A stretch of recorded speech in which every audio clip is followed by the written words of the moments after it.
Vous êtes prêt à faire un bilan de compétences ? Bravo, mais attention, le choix de l'organisme, c'est la décision la plus importante de toute votre démarche. Un mauvais choix, c'est du temps perdu, de l'énergie gâchée et surtout beaucoup d'argent qui partent par la fenêtre. Un bon choix, à contrario, c'est une transition qui est réussie, claire, structurée et alignée avec vos projets. Bonjour, moi c'est Juliette, je suis cofondatrice de Gamberge, spécialisée dans les bilans de compétences et aujourd'hui je vous présente les 7 critères incontournables pour choisir votre organisme de bilan de compétences. Et restez bien jusqu'à la fin parce que le critère numéro 7, c'est souvent le plus négligé mais celui qui fait toute la différence. Le critère numéro 1, c'est ce que j'appelle la triple vérification administrative.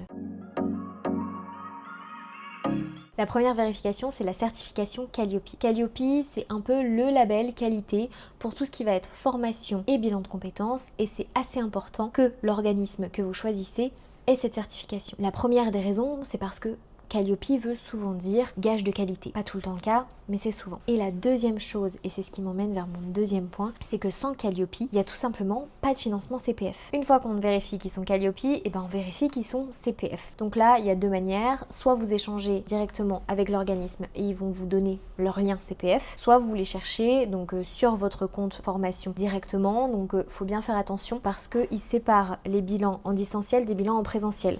Donc parfois c'est pas très simple de trouver les organismes de bilan de compétences, surtout que parfois la raison sociale de l'entreprise, donc celle qui va être affichée sur votre CPF, n'est pas le nom de marque de l'entreprise. Donc parfois vous pouvez avoir du mal à les trouver. Le plus simple, c'est donc d'échanger directement avec l'organisme et de leur demander leur lien CPF ou alors tout simplement de regarder sur leur site internet où souvent ce lien-là va être disponible. Attention, quand vous payez avec votre CPF, vous n'avez pas besoin d'avancer des frais ailleurs que sur la plateforme. Vous n'avez pas non plus besoin de payer en dehors de la plateforme. Tout se fait sur votre plateforme CPF. Si on vous demande une forme de paiement alors que vous souhaitez payer avec votre CPF, fuyez. La troisième vérification dans ma triple vérification administrative, c'est la transparence du prix. Déjà, le prix, ça doit être un prix final qui inclut tout. C'est pas parce que vous prenez en charge le bilan de compétences par votre CPF, par exemple, qu'on peut vous rajouter des coûts supplémentaires à la fin du bilan. Un coût par synthèse, un coût par test, un coût par nombre d'heures supplémentaires. Ça, c'est pas possible. Quand vous payez votre bilan de compétences, vous payez pour la totalité. Il n'y a donc rien qui sera facturé en supplément de ce que vous avez déjà financé par votre CPF. À part bien sûr votre reste à charge de 102,23 € qui est demandé par l'État. Mais ça aussi, ça se fait sur votre plateforme. Le prix du bilan de compétences, il doit être soit affiché sur le site internet, soit communiqué à travers une plaquette ou à l'oral lorsque vous avez votre entretien préalable avec l'organisme de bilan de compétences. Mais surtout, le prix affiché et le prix mentionné lors de cet entretien doit correspondre au prix que vous allez retrouver sur votre compte CPF. Le deuxième facteur, ça va être le facteur humain. Et ce facteur humain, vous allez pouvoir commencer à le toucher du bout des doigts lors de l'entretien préalable. Quand on parle d'humain, finalement, on va toucher au cœur du bilan de compétences. Parce que le bilan de compétences, même si c'est votre premier a priori sur la démarche, c'est pas une série de tests. C'est pas un test de personnalité ou un test de carrière qui va vous dire que vous allez devoir faire tel ou tel métier. À l'ère de l'IA, le bilan de compétences, c'est pas une machine ou c'est pas un algorithme qui va vous sortir des solutions. C'est une alliance, c'est une relation de confiance que vous allez créer avec votre consultant. Votre consultant, pendant le bilan de compétences, c'est votre copilote. C'est lui qui va vous aider à avancer, à vous poser les bonnes questions et avec un peu de chance, à vous aider à décoller. C'est là qu'entre l'entretien préalable. L'entretien préalable, il sert en amont du bilan de compétences pour que vous puissiez vérifier si ce lien peut se faire avec le conseiller. L'important, c'est le feeling. Est-ce que vous allez vous sentir en confiance avec cette personne ou non? Attention, l'entretien préalable, il doit être gratuit et sans engagement. C'est un vrai échange avec un consultant pour comprendre sa méthode, ses modalités, que vous commenciez à vous connaître et qu'il vérifie avec vous que le bilan de compétences est bien fait pour vous. Pour vous aider, voici quelques questions que vous pouvez vous poser pendant l'entretien préalable ou juste après pour être sûr que l'organisme peut vous convenir. Est-ce que je me sens écoutée? Est-ce que cette personne comprend ma situation? Est-ce qu'elle me parle vraiment comme un individu ou suis-je un dossier parmi tant d'autres? Et si ça ne passe pas, même si l'organisme est très connu, même si le site internet est très beau, passez au suivant. Pendant cette phase de recherche, vous pouvez effectuer plusieurs entretiens préalables avec plusieurs cabinets pour être sûr de choisir le bon. Le critère numéro 3, c'est la garantie d'un conseiller unique.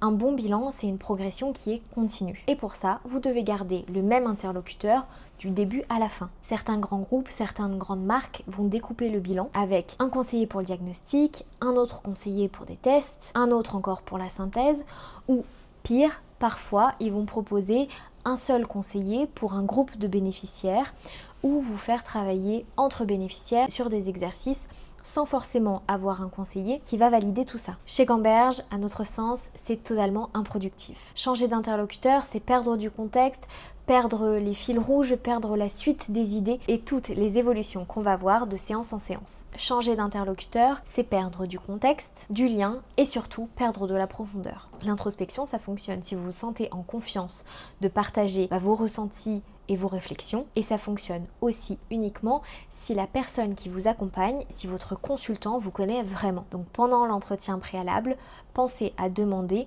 s'il n'y aura qu'un seul consultant qui vous suivra pendant la durée du bilan. Le critère numéro 4, c'est la personnalisation de la méthode.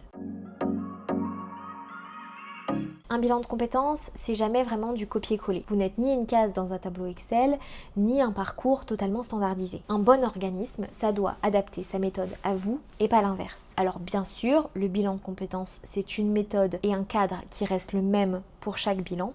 Pour autant, les outils, les modalités, le rythme, les questions, ça va changer de bénéficiaire en bénéficiaire. La méthode, elle est structurée mais flexible. Elle est cadrée mais personnalisée. Un bon bilan, c'est dur sur mesure.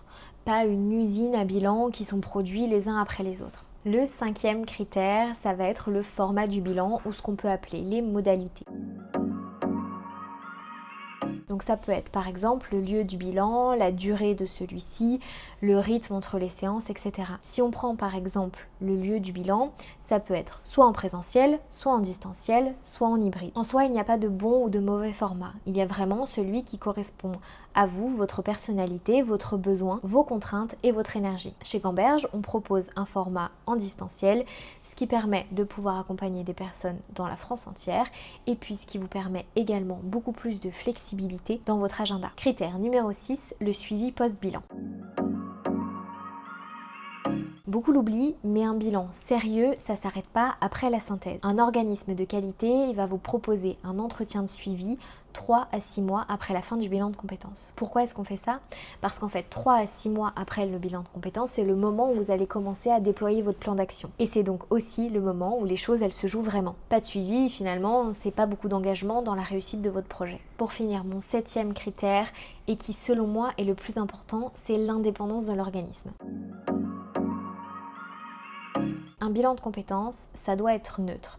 C'est bien là la valeur ajoutée qu'a le consultant. Son rôle d'ailleurs, c'est d'ouvrir le champ des possibles et de vous aider à créer un projet qui va être réaliste et qui va totalement correspondre à votre vie. Son rôle, ce n'est absolument pas de vous pousser vers un parcours qui va être prédéfini. Donc méfiez-vous des organismes qui vous orientent par hasard vers leur propre formation, qui vous recommandent systématiquement leurs écoles partenaires, vous parlent plus de formation que de projets professionnels. Si un bilan devient une porte d'entrée commerciale, ce n'est plus vraiment un bilan, ça s'appelle une stratégie marketing. Et votre avenir, il mérite mieux que ça. Vous avez maintenant les 7 critères essentiels pour bien choisir votre organisme de bilan de compétences. Calliope, CPF, transparence des prix, le feeling humain, le conseiller unique, la méthode sur mesure, le format, le suivi post-bilan et pour finir, l'indépendance de l'organisme de bilan de compétences. Si vous avez encore des questions, laissez-les en commentaire, je me ferai un plaisir d'y répondre.